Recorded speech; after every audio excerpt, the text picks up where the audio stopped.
Hello, today is day 20, and we're focusing on Genesis 25 and 26. Here begins the sins of the fathers. We begin to see and recognize some repeated patterns that was in Abraham, now in Isaac, and will be passed on to Jacob.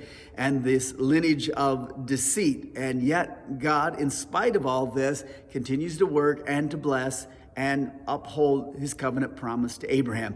Abraham has died, and we see here that Isaac and Ishmael are coming together to bury their father, maybe the first time that they've been together since they were teenagers. Rebekah can't have children. Isaac prays and cries. In fact, the word is pleads with God. That's an act of desperation. The Lord grants his request. Rebekah as well talks to God. Seems to be an intimacy there. In fact, God reveals secrets to Rebekah, and there's a prophetic word that is given to her that there's going to be a reversal of this anticipated normal blessing, that instead of it going through the firstborn, it's going to come through the secondborn.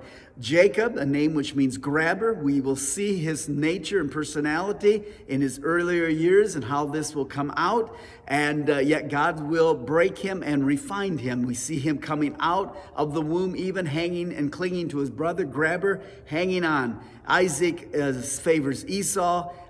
Rebekah favors Jacob, and this always causes problems in families when parents have favorites, and this will escalate as we read on. God flips the script with a bowl of stew, and we see an impulsive Esau and a deceitful Jacob, and these natures of sin, and a messed up family. And all of this is just coming together. Hebrews chapter 12, verse 16 and 17 actually speaks about how Esau was so devastated by the bad decisions and choices that he made. And though he cried out in repentance, it could not reverse it.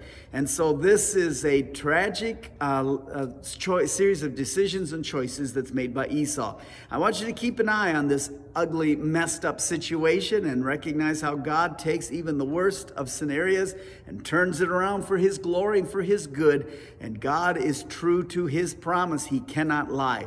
There's another famine. It sounds familiar, doesn't it? Here we go again. A son repeats his father's deceit. This time it's not even a half-truth. He says, listen, Rebekah is actually my sister. And watch how the sins of the fathers percolate and are passed on, and why the chain of sin has to be broken in our lives. Whether our forefathers have done things that have sown into our lives, choices have to be made of which we decide we're going to change things. Yet God met with Isaac and promised a blessing. Look in chapter 26 in the verse 12. It says, and the Lord blessed him. This is the promise of God.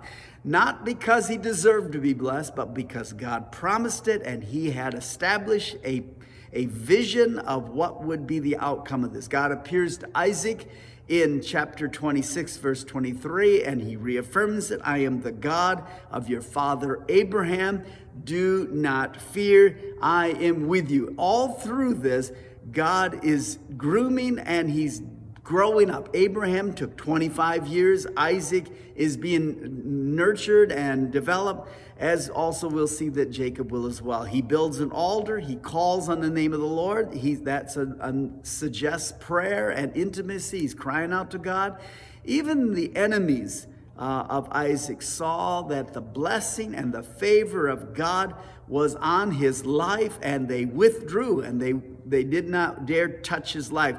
And we have certainly seen that the Lord is with you. That's what the enemy said. We have certainly seen that the Lord is with you. The parents exercise grief with their dysfunctional children and the decisions and the choices that they're making. Again, we identify with so many of these hurtful and disturbing things. Though a tangled mess of sin and a dysfunctional family, God accomplishes his purposes in the end. God will stand behind his covenant promises, and you can be sure God is faithful. All of this is building the foundation and the premise of God's incredible plan that will trickle down to your day and my day. We are recipients of the blessing of God and the covenant promise. Don't forget, it's the covenant of God. God obligates himself, and he cannot lie.